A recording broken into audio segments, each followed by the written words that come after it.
I'm here right now in Strawberry Fields in Central Park, New York City, and this is going to be kind of a question and answer video just because I haven't really gotten around to doing whole videos for all of your questions, so this will just hopefully answer most of them. Anyway, here we go.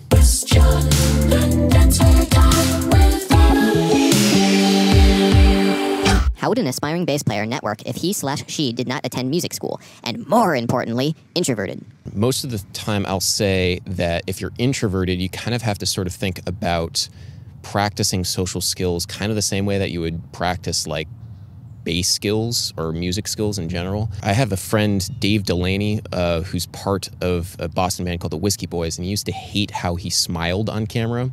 So what he would do is he would shed his smile by practicing smiling in front of a mirror like 10 or 15 minutes a day. And now, of course, his smiles and all the pictures he ever takes now are just amazing, and he just looks like photogenic and everything. And so I always think of that whenever I'm thinking about, okay, all right, got to go into this social situation, got to hang with these people. All right, I got to practice it. And even though it might sort of emotionally exhaust me because I'm kind of introverted, I still sort of think about it kind of like I'm an actor putting on a character almost sometimes. But it's still a very important thing to actually have that skill set if you're trying to be a musician, because you need to find other musicians to play with. You need to talk to them, you need to hang out with them, especially if you don't go to music school, because there's really not as many opportunities. So if you don't go to music school, I'd suggest going to jazz jam sessions. That's usually a good place to go. Also going to like shows of musicians that you respect and introduce yourself. You'll also find probably like-minded musicians there. Just meeting as many people as possible, and remember to sort of approach it as if you were practicing bass, practice the social skills of hanging out. Xaq Rothman. Yo, dude, I am loving these. I just got an Empress compressor pedal and I have no idea what to do with it other than cheesy pumping EDM bass lines using the sidechain. Might I humbly suggest a video on the topic of using compression with bass guitar? Hey, what's up, Zach? Zach and I actually used to play in a band in high school where I played guitar and he played bass. And yeah, it's good hearing from you, man. About stomp box compressors or compressor pedals, they're more of a live thing. They're more of a live thing mainly because whenever you're recording, the engineer is going to want to use their compressor, and their compressors are normally going to be a lot better, whether it's an outboard gear or if it's a software compressor. They usually can do more and you can control more, and the engineer probably will know a little bit more about compression in general. So keep it to live performance. The other thing that's a little bit tricky with stompbox compressors is that you kind of, like psychologically, whenever you have a pedal, you want it to do something cool. So like when you stomp on a fuzz pedal, you press down on the fuzz pedal and then fuzz happens. It's basically a dramatic change. And compression really isn't a dramatic change most of the time. And so a lot of the times when you have a stompbox compressor, there's sort of a tendency to want to like overdo the compression.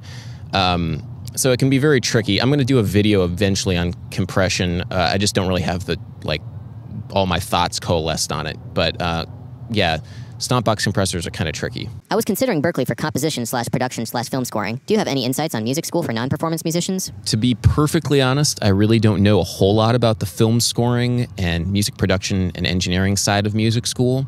I will say that as soon as you graduate music school, if you're interested in film scoring, you should probably head straight to LA, because that's where all the work is, that's where all the big studios are, that's where all the money is, and you really can't make a living doing any sort of film scoring in any other city. As far as music production and engineering goes, the thing I've always heard is that you should get an internship at a big studio as soon as you graduate, and a lot of the times I've heard that the older engineers just like absolutely loathe the way that music engineering is taught in schools.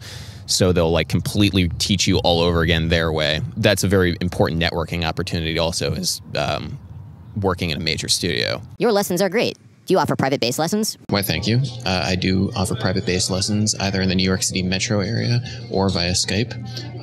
You might notice the change of venue for me answering this question, and that's because as I was sitting here in this coffee shop editing the footage in Central Park, I noticed that the way that I originally phrased the answer to this question was a little bit suspect. Either on Skype or if you're in the New York City area, we can hang out and have a cool session either at my apartment or your place. Yeah, I wasn't going to use that footage.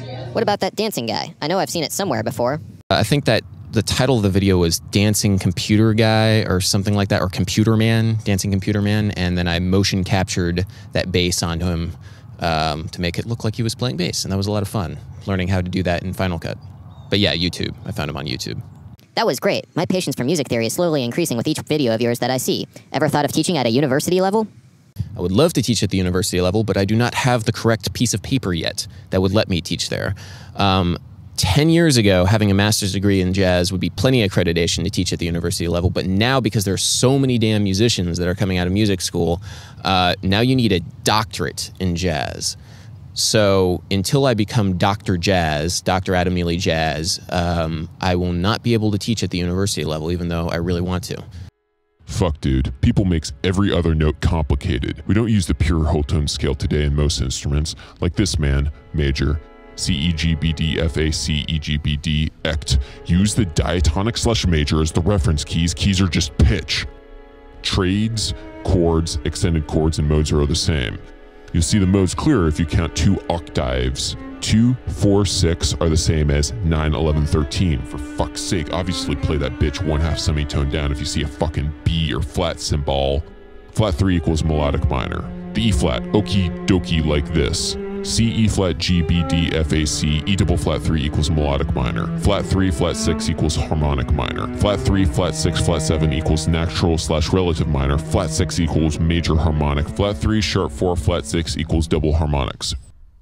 When you go every other notes, you'll simply get different chords or modes. That's 35 basic modes you could use to create different sounds. Stop calling these modes exotic scales. It's basic shit you should have been taught instead of being dumbed down. Instead of 7 fucking modes over and over again at different pitch. You can vamp, in other words, substitute chord / modes in and out. There's other scales such as the whole tone scale, half whole / whole half, egmatic, ect. The blues scale variation 4 is like this.